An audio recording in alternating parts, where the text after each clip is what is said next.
been a lot of legislation about firearms in Canada, a lot of discussion, not so much on the research side, but the gentleman I'm sitting with now is Professor Brian Given.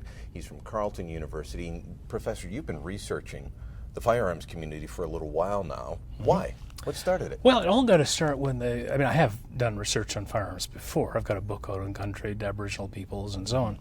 But when Parliament was split evenly down the middle on the long gun registry, I thought, well, gee, this is fascinating. Obviously, this provokes passion in people on both sides. Let's see what we know about Canadian gun owners. Who are these people? What do they do with their guns? What kinds of guns and shooting are involved?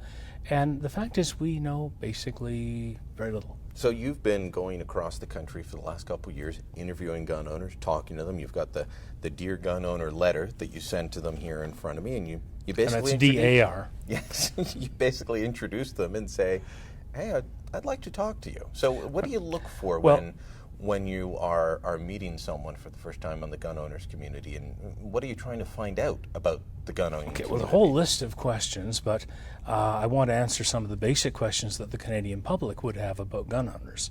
If you want to produce legislation that affects somebody else's life, you do have an obligation to know quite a lot about the activities you want to restrict. Mm-hmm. And so I'm talking to gun owners about the kinds of guns they own, what they do with them, what guns mean to them.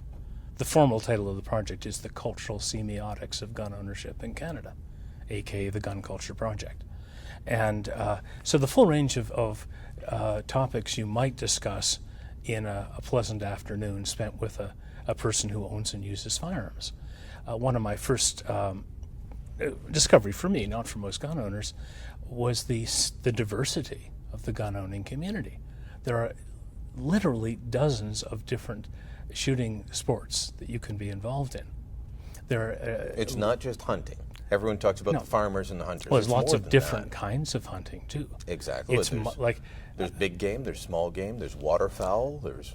And any prejudice is based on an overgeneralization, and I'm afraid most Canadians don't know enough about guns, for a start, and the people who like them and use them, to think clearly about what that means. We all know that there are people who probably should not have guns. Mm-hmm. I'm interviewing law-abiding gun owners in Canada, and as several of them have pointed out to me, they go through background checks practically every day. So they're the most certifiedly law-abiding group on the planet. So did you have much experience with firearms before you started this? Yeah, to be honest, I did. I mean, my dad thought that a boy should know how to handle a gun safely. So I didn't do an awful lot of shooting. It wasn't a major part of my life. But my dad taught me to shoot. He wasn't a keen hunter or even that keen a target shooter. But I had enough background to make a gun safe. Okay. And then when I was at a graduate level, looking for a master's thesis, I ended up talking to another anthropologist who was working on moose caribou oscillation for Mi'kmaq in eastern Canada, and he made that statement, well, of course, once they get guns, their hunting system changed completely. And because I knew a little bit about the history of firearms, I said, well, what kind of guns do you think they had? And of course, he was projecting the performance of a modern hunting rifle back to the 1700s. Which, very different. And not the best hunting firearms. Right. What came out of that was a project where I looked at the first major displacement of Aboriginal people in North America as a result of European settlement, which was often blamed on warfare based on European trade, and the central item of European trade was firearms. But again, anthropologists who knew nothing about guns weren't making a distinction between a early 1600s matchlock musket, the later, better, true French flintlock, and the modern rifle. And you have to know quite a lot about tactics, quite a lot about the weapons themselves, to realize how ridiculous it was to suggest that Indians became dependent on firearms.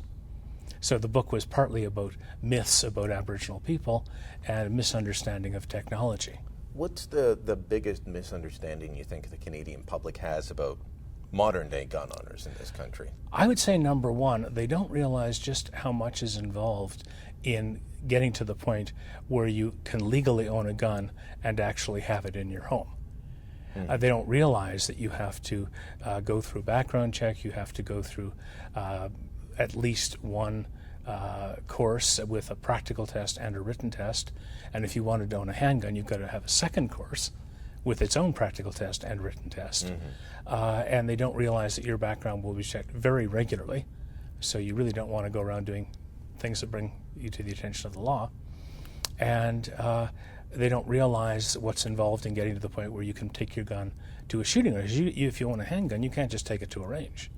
You have to have a transport permit on top of everything else, and the shooting club will make you take their course. Yeah, well, as I call it, the hall pass, and hopefully that will change with changes to the licensing system. So by the time I see you on a shooting range, there are a few things I'm pretty sure about. You've gone through a number of hoops to get to the point where you're there. With your own firearms. Yeah. And then we have silly politicians, Mr. Desange, for example, saying that, well, the dissolution of the long gun registry means that guns will be traded on the streets of Ottawa, which is simply not true. But again, most people don't realize that. They don't realize you can't just go in and buy a gun from a store. They don't realize that only certain guns could be carried with you anywhere without a special permit, and so on. And that ignorance, of course, exacerbates fear. Once people realize who they're talking about, the fear level drops substantially. Is there, do you think, a stereotype that people have, a negative stereotype about gun owners? A little bit, that gun owners are all sitting there fondling their guns and muttering about the precious. And I think that, gun owners laugh about that, but a lot of people who've never been involved with gun owners and shooters, bearing in mind that Canada is the 9th highest gun ownership in the world, so we are a gun-owning nation, they will buy into stereotypes. They'll buy into myths and simply outright lies. And they'll repeat those lies and those myths. Now, the purpose of my project is to produce a book that will be a sophisticated portrayal of the experiences of gun owners in Canada. And you mentioned diversity. You get people from all walks of life owning firearms. Very all socioeconomic classes? All socioeconomic strata, and all different levels of education, and different political stripes. The idea that gun owners are necessarily to the right of Attila the Hun is simply a falsehood. They're not. They tend to be pretty centrist. They're all over the place, though. Yeah, very much. You can find them in most parties. Given the recent political history in Canada, you will find people being more supportive of the Conservative Party because they have not got the agenda of taking your guns away. Well, the Liberals clearly did with the long gun registry. Well, and that's what I was going to say. It's almost been, as I've seen on other issues in politics, people get pushed to one side or another based on the actions of the party, because if this is a central issue to you, you're going to go to the people that will support your issue.